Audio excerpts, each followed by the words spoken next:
Success का shortcut method क्या है, कुछ बता सकते कोई मेथड हो? शॉर्टकट मेथड कोई नहीं है, कोई नहीं दुनिया में। मतलब कोई अगर करना पड़ेगा, जी तोड़ मेहनत करना पड़ेगा, तभी आपको सक्सेस मिलेगा। रवि सर, ये शॉर्टकट में लोग कहते हैं पढ़ाई में मजा चाहिए और हम कहते हैं पढ़ाई में तपस्या चाहिए। बिल्कुल सर, वही चीज होना चाहिए।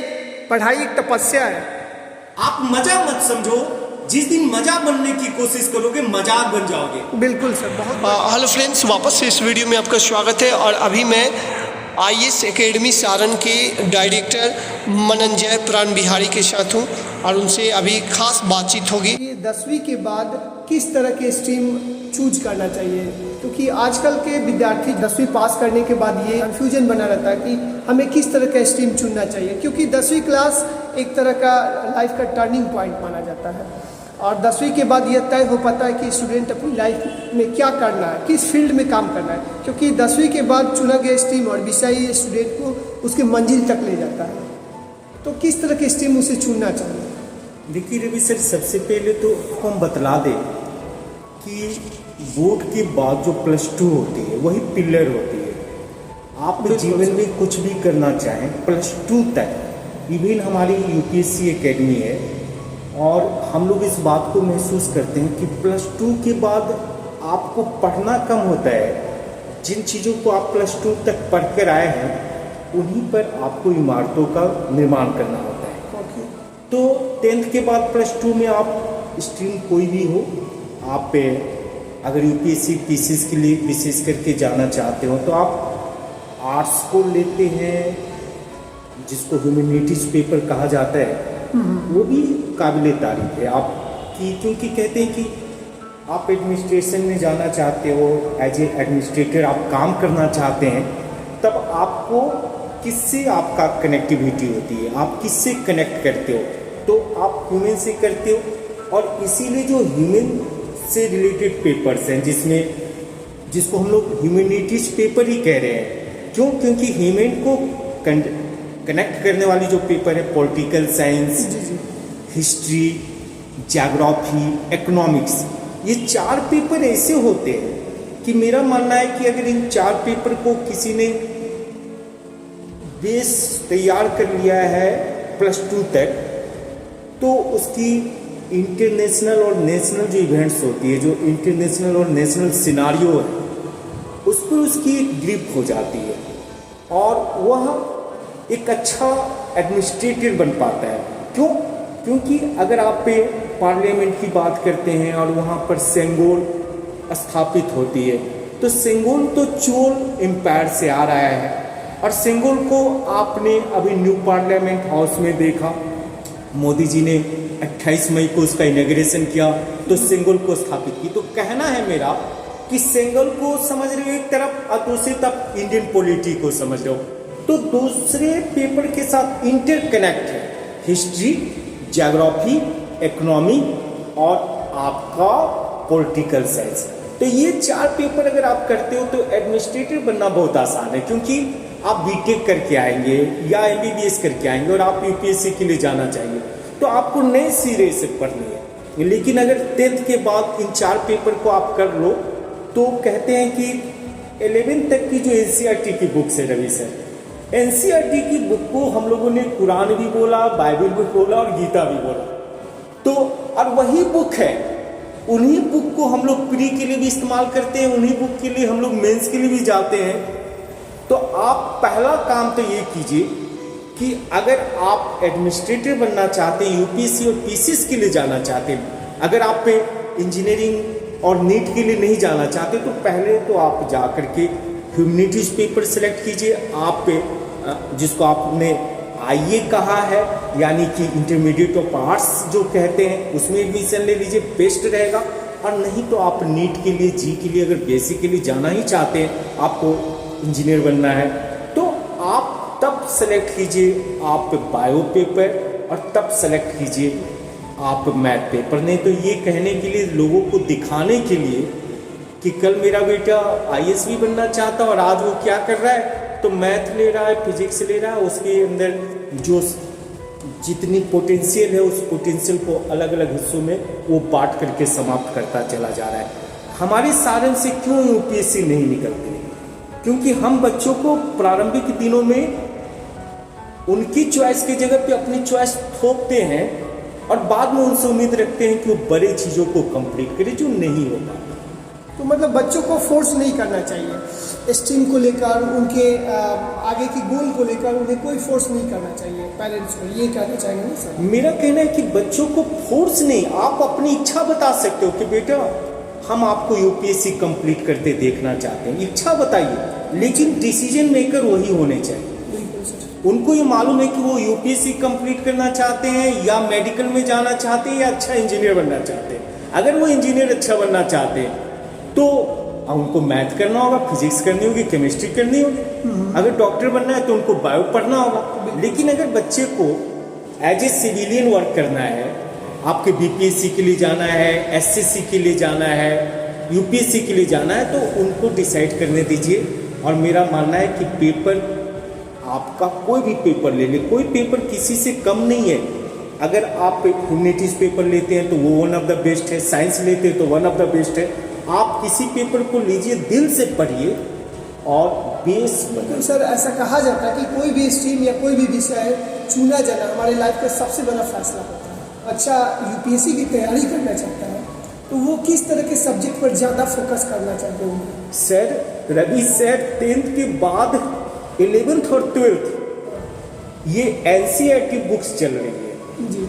और सीबीएसई बोर्ड में तो एकदम सिलेबस ही है जो आपका हमारे करिकुलम है वो एनसीईआरटी है। और एनसीईआरटी अगर 11th और 12th की पढ़ ली जाए, 9th हम लोग कहते हैं कि 6 to 11, तो आप 10th तक पढ़े हो, 10th के बाद आप 11th करते हो 1 साल, फिर 12th करते हो 1 साल, 2 साल आपके पास टेन्योर होता है, समय होती है। आप अगर यूपीएससी के लिए पार्टिकुलर, पीसीएस के लिए पार्टिकुलर जा रहे हो, अटेम्प्ट ले रहे हो, तब आपको हिस्ट्री, पॉलिटिकल साइंस, इकोनॉमिक्स और ज्योग्राफी, ये 4 पेपर पे कमांड होनी चाहिए। क्योंकि इन 4 पेपर पे कमांड है तब आपका इंटरनेशनल अफेयर्स या इंटरनेशनल सिनारियो, जिसको आप करंट के नाम से जोड़ते हो, राष्ट्रीय एवं अंतर्राष्ट्रीय जो समसामयिक विषय होती है, वो कंप्लीट हो पाएगा। तो ये और यही तो सिलेबस है। आप अभी +2 में जाते हैं, आप 10th के बाद आप ह्यूमैनिटीज पेपर में जाएंगे तो आपको एनसीईआरटी बुक क्या लिखती है कि पहला ही है पॉलिटिकल साइंस का पहला ही पेपर जो है उसमें लिखा है 11th में लिखते हैं Indian constitution at work, how and why की बात की जा रही है। हम आपसे पूछना चाह रहे हैं कि जब आपका पॉलिटिकल साइंस का 11th की कोर्स कर लो, 12th में जाओ, इंटरनेशनल अफेयर्स की बातें हो रही है, आपका बेसिक ही नहीं पूरी तरीके से 10th के बाद 11th को आप पेपर जब करेंगे और एनसीईआरटी की पूरी पुस्तक को पढ़ लेंगे, कोई कारण नहीं रहेगा। पिलर ही मजबूत नहीं है हमारे यहाँ। हम लोग 11th तक जोर ही नहीं देते। 11th तक अच्छे कर लीजिए, 12th तक अच्छे कर लीजिए, 11th और 12th अच्छा कीजिए, बोर्ड में आपने अच्छा किया है, देखिए आप जिस ऊंचाई को प्राप्त करना चाहते हैं उसको आप डेफिनेटली पास। हाँ ओके सर, मेरा नेक्स्ट और लास्ट क्वेश्चन ये होगा सर कि यूपीएससी क्लियर करने के लिए या फिर पीसीएस क्लियर करने के लिए कितने घंटे तैयारी करना चाहिए बच्चों को? सर ये क्वेश्चन बड़ा, क्योंकि अक्सर ये चीज़ क्वेश्चन देखा जाता है सर, और कई लोग ये पूछते हैं जो भी क्लियर करते हैं, यूपीएससी क्लियर करते हैं, कि कितने देर तैयारी कर रहे थे आप, कितने घंटे पढ़ाई किए कि यूपीएससी क्लियर हो गया आपका, कहाँ कोचिंग करते थे कि आपका यूपीएससी क्लियर हुआ? तो इस तरह के सवाल जहन में आता है। पहला रवि सर 2 सवाल आपका है, कहाँ कोचिंग? आप कोचिंग मत करो। बहुत सारे लोगों की इंटरव्यू चलती है, अभी गरिमा लोहिया का नाम आपने सुना, बक्सर में रह करके वह तैयारी करती है। वह दिल्ली में थी, फिर बक्सर में आई, बक्सर में ही रह करके उसने यूपीएससी की 2nd पोजीशन हासिल कर ली। अब तो आपका नेट है, आपके पास स्टडी की रिसोर्सेज इतनी ज़्यादा है कि आप कहीं भी रह करके तैयारी कीजिएगा। आप जो दिल्ली में प्राप्त करें वही सारण में प्राप्त कर रहे हैं।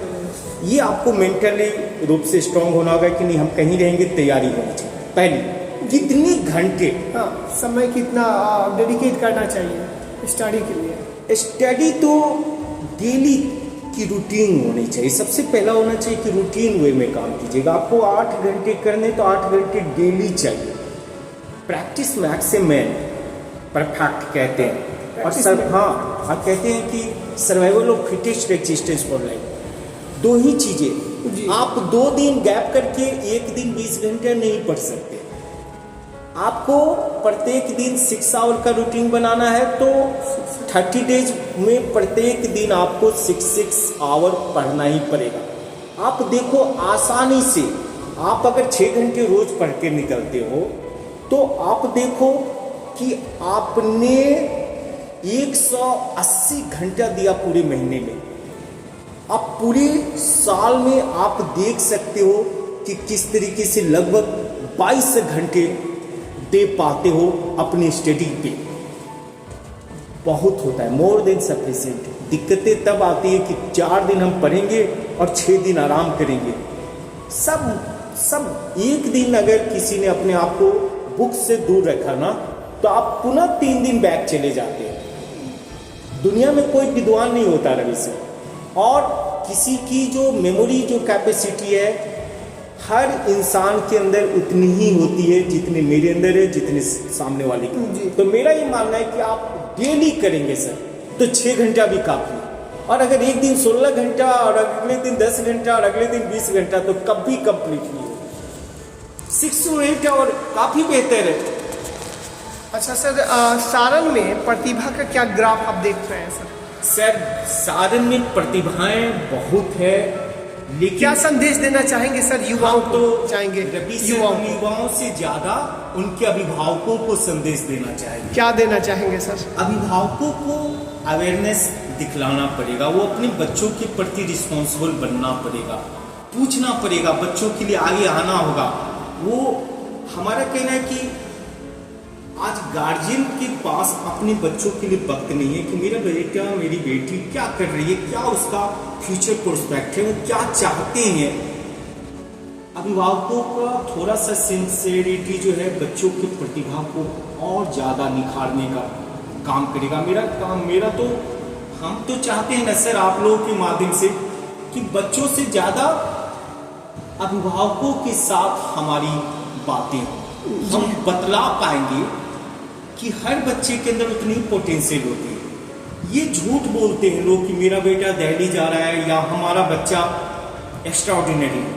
कोई एक्स्ट्राऑर्डिनरी नहीं। हम जितने भी बच्चों को जानते हैं सब लोग मेहनत के बल पर आगे बढ़ते हैं। मेहनत जितना बच्चे सिंसियरिटी के साथ पढ़ रहा है उतने ही ज़्यादा उसके अंदर पोटेंशियल बढ़ रही है।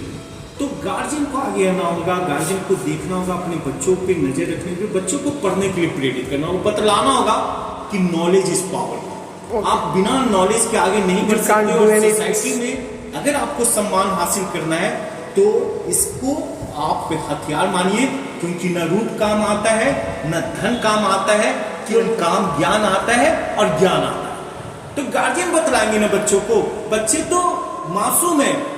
अब बच्चे का डायरेक्शन कुछ है। आप तो पहले से कह रहे क्या मेरा बेटा इंजीनियर बनेगा, 20 लाख देकर 25 लाख देकर आपने बच्चे का पोटेंशियल समझने की कोशिश ही नहीं की कि उसको आप फोकस नहीं करते। दूसरे को देख करके आप इंजीनियरिंग कॉलेज में कभी भोपाल ले जाते हैं, कभी कोई कंसल्टेंट आता है तो आप उसको इंदौर एडमिशन करवाते हैं। कभी आपने उसको 11th तक NCERT की बुक्स किसी अच्छे ट्यूटर से पढ़ाने की कोशिश की। अगर वो पढ़ नहीं पाता तो आप कहीं भी भेज दीजिए उसको, वो रिजल्ट नहीं देगा। इसलिए बच्चे और गार्जियन दोनों का कोऑर्डिनेशन जब तक स्ट्रांगली नहीं होगी, बॉन्डिंग अच्छा नहीं होगा, नहीं सक्सेस रेट गिरता जाएगा। अच्छा सर, सक्सेस का शॉर्टकट मेथड क्या है? कुछ बता सकते? कोई मेथड, शॉर्टकट मेथड कोई नहीं है। कोई नहीं दुनिया में। कोई अगर कहता है कि शॉर्टकट मेथड, मतलब आपको लेबोरियस बनना पड़ेगा, आपको मेहनत करना पड़ेगा, जीतोड़ मेहनत करना पड़ेगा, तभी आपको सक्सेस मिलेगा। रवि सर ये शॉर्टकट मेथड कौन बतला रहे हैं? बच्चों को दिग्भ्रमित करने का सबसे अच्छा आजकल सर ये खूब चलन चल रहा है कि हमारे यहाँ शॉर्टकट तरीका है जल्दी सफलता पाने के लिए। आप जल्दी से मेरे कोचिंग ज्वाइन कीजिए, मेरे इंस्टीट्यूट ज्वाइन कीजिए। इंस्टीट्यूशन मत ज्वाइन कीजिए। एक टीचर बहुत मेहनत के बाद टीचर बनता है, लेकिन ये यूट्यूब सोशल साइट पे उपलब्ध होने वाली चीजों से बचिए। जब कोई टीचर आकर आपका, यूट्यूबर्स क्या कहते हैं, आकर कहते हैं कि हम 30 दिनों में जिन चीजों को बतला रहे हैं वो आपके लिए ब्रह्मास्त्र साबित होगी, ये जो है परमाणु बम से भी ज्यादा विस्फोटक होगी, ये तोड़ रहा है आपको, ये आपको मेंटल रूप से अवसाद ग्रसित कर रहा है, आपके अंदर पूरे शरीर में विकार उत्पन्न कर रहा है। मेरा मानना है कि ये शॉर्टकट, कोई शॉर्टकट तरीका नहीं है। दो चीजें, लोग कहते हैं पढ़ाई में मजा चाहिए और हम कहते हैं पढ़ाई में तपस्या चाहिए। बिल्कुल सर, वही चीज होना चाहिए। पढ़ाई एक तपस्या है। आप मजा मत समझो, जिस दिन मजा बनने की कोशिश करोगे मजाक बन जाओगे। बिल्कुल सर, बहुत बढ़िया। मजा नहीं लो आप, अक्सर ये बहुत बढ़िया बात। पढ़ाने का ढंग ऐसा है कि मजा आता है। जिस दिन टीचर मजा देने लगे, अब बच्चा मजा लेने लगे, तो वो पढ़ाई नहीं रह जाएगा सर। कभी नहीं पढ़ पाएगा। और ये कॉन्सेप्ट और ये शब्द का इस्तेमाल करने वाले टीचरों को भी पनिश कीजिए। और बच्चे जो मजाक खोज रहे हैं ना, वो जिंदगी भर मजाक बन के रह जाएंगे। इस लेबर के बिना कुछ नहीं कह सकते कि लेबर इज नॉट सब्स्टिट्यूट, कोई विकल्प नहीं है। बिल्कुल सर। मेहनत कीजिए, आगे बढ़िए। Okay, thank you very much, nice to meet you sir. Thank you आपका।